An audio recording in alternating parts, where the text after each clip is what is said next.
ये हैं गोपाल, एक सेठ के बगीचे में काम किया करते थे। उनके पेड़ पौधे की सिंचाई और देख रेख किया करते थे। ये और इनकी पत्नी एक छोटे से घर में रहा करते थे। गोपाल बहुत ही सच्चे और भावुक दिल इंसान थे। गोपाल को आज लेट हो जाने के कारण वह जल्दी जल्दी जा रहे थे। तभी उनको रास्ते में एक नीचे चिड़िया पंख फड़फड़ाती हुई दिखी। फिर तुम यहाँ नीचे क्यों बैठी हो? कोई जानवर तुमको खा जाएगा या किसी के पैरों तले दब जाओगी?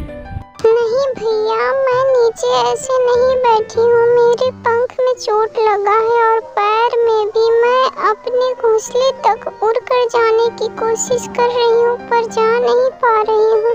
भैया, पास के ही पेड़ पे मेरा घोंसला है। अगर आप वहाँ मुझे पहुँचा दें तो भगवान आपका भला करेंगे। गोपाल वहाँ से उस चिड़िया को उठाकर उसके घोंसले में ले जाकर रख देते हैं। फिर भैया, आपका लाख लाख शुक्रिया कि आप मुझे मेरे घोंसले तक पहुंचा दिए। चिड़िया रानी, तुम उड़ तो सकती नहीं हो, फिर भोजन कहाँ से लाओगी अपने लिए और कैसे जीवित रहोगी? जब तक मेरे पंख उड़ने लायक नहीं होते तब तक घोंसले में पड़ी रहूंगी। मैं तुम्हारे लिए रोज एक फल लाया करूँगा क्योंकि मैं एक फलों की बगीचे में ही काम करता हूँ। उसके बाद गोपाल अपने बगीचे में काम करने के लिए चला जाता है। वहां जाने के बाद बगीचे में तो बहुत सारे फल लगे थे, लेकिन तोड़ने का उसको इजाजत नहीं था। दिन भर काम करने के बाद शाम के आते समय वह एक आम का फल तोड़ ही रहा था चिड़िया के लिए। पीछे से दामोदर आवाज लगाता है, अरे रे रे गोपाल, तू आम तोड़ रहा है? अच्छा, रोज रोज ये फल चोरी तुम ही कर रहे हो। आज तुम्हें बताता हूँ। नहीं नहीं साहब, मैं फल चोरी नहीं कर रहा हूँ। दरअसल बात यह है कि वह चिड़िया वाली सभी बातें दामोदर को बताता है। साहब, मैं उसी के लिए एक फल तोड़ रहा था। दामोदर सेठ का छोटा भाई था। मैं तुम्हारी बातों पर विश्वास नहीं करता। कैसे मान लूं कि तुम सच बोल रहे हो? अगर तोड़ना है फल तो उसके बदले तुम्हें एक फल का 50 रुपया लगेगा। अगर दे सकते हो तो तोड़ लो, और नहीं तो मैं अभी जाकर भैया को बताऊंगा कि कल जो फल चोरी हुआ था वो तुम ही किए थे। नहीं नहीं साहब, ऐसा मत करो। मेरे पास है पैसे, ले लो और एक फल चिड़िया को दे दो। उसके बाद वो फल लेकर चिड़िया के पास आता है। कैसी हो चिड़िया रानी? देखो, मैं तुम्हारे लिए आम लाया हूँ। भैया, तुम्हें याद था? भैया, मेरे खाने के लिए आप परेशान मत होना, लेकिन आते जाते मेरे से एक बार जरूर मिलना।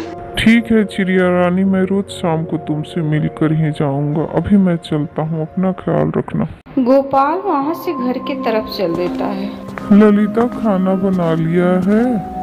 अगर बना लिया हो तो लाओ। मुझे आज पता नहीं क्यों बहुत जल्दी ही भूख लग गया है। उसके बाद ललिता बोलती है, ला रही हूँ जो बनाई हूँ, लेकिन क्या हुआ? लाला को पैसा नहीं दिया, उसका ब्याज बढ़ रहा है। क्या कर रहे हो तुम?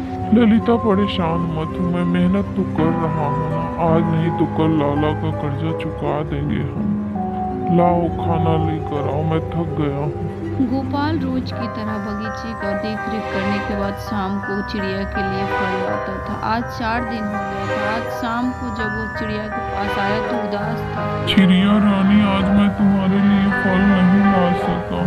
चिड़िया रानी, आज मैं फल इसलिए नहीं ला सका क्योंकि मैं पैसा देता था तभी वो फल तोड़ने देते थे। आज मेरे पास पैसा नहीं था, इसलिए नहीं ला सका। मुझे माफ कर देना। भैया, आप मुझसे माफी मत मांगिए। एक लाचार के लिए निस्वार्थ भाव से इतना कौन करता है? आप बहुत महान हैं। थोड़ी देर बाद गोपाल वहाँ से उदास मन से चला जाता है और चिड़िया भगवान से, हे भगवान, मुझे कोई ऐसा रास्ता दिखाओ जिससे मैं गोपाल की मदद कर सकूं। ऐसे ही कई हफ्ते बीत जाते हैं। चिड़िया जहाँ रहती थी वहाँ 2 लोग आते हैं और आपस में बातें करते हैं। ये सुरक्षित जगह है, यहीं दबा देते हैं इन सारे सोने के सिक्कों को। दोनों गड्ढा खोद के उस पोटली को दबा देते हैं और वहाँ वहाँ से चले जाते हैं। आज गोपाल को तनख्वाह मिलने वाला था। वह जब सेठ के यहाँ जाता है तो देखता है कि वहाँ पुलिस बैठा है और पुलिस से सेठ बातें कर रहा है। फिर वह खड़ा होकर चुपचाप सुनने लगता है। कुछ देर उन लोगों की बातें सुनने के बाद उसको सब समझ में आ जाता है। फिर सेठ गोपाल से, गोपाल, तुमको तनख्वाह 2 दिन बाद मिलेगा और ये जो बात तुम सुने पूरे गांव में फैला दो। अगर मेरा सामान मुझको मिल गया ना तो मैं उसको मनचाहा इनाम दूंगा। ठीक है, जाओ तुम भी ढूंढो, अगर कहीं पता चल जाए तो।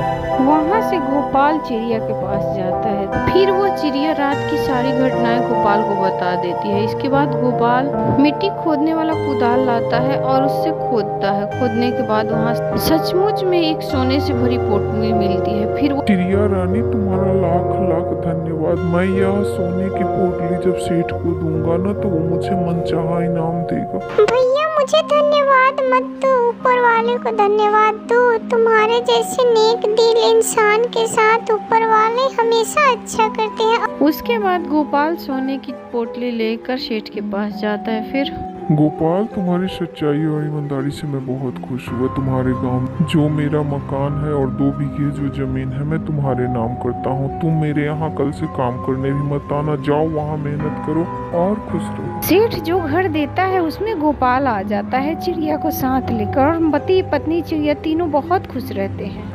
गोपाल की ईमानदारी और सच्चाई और चिड़िया का साथ उसका दिन बदल देता है। अब वहीं खेती करता है और आनंद से तीनों रहते हैं। धन्यवाद।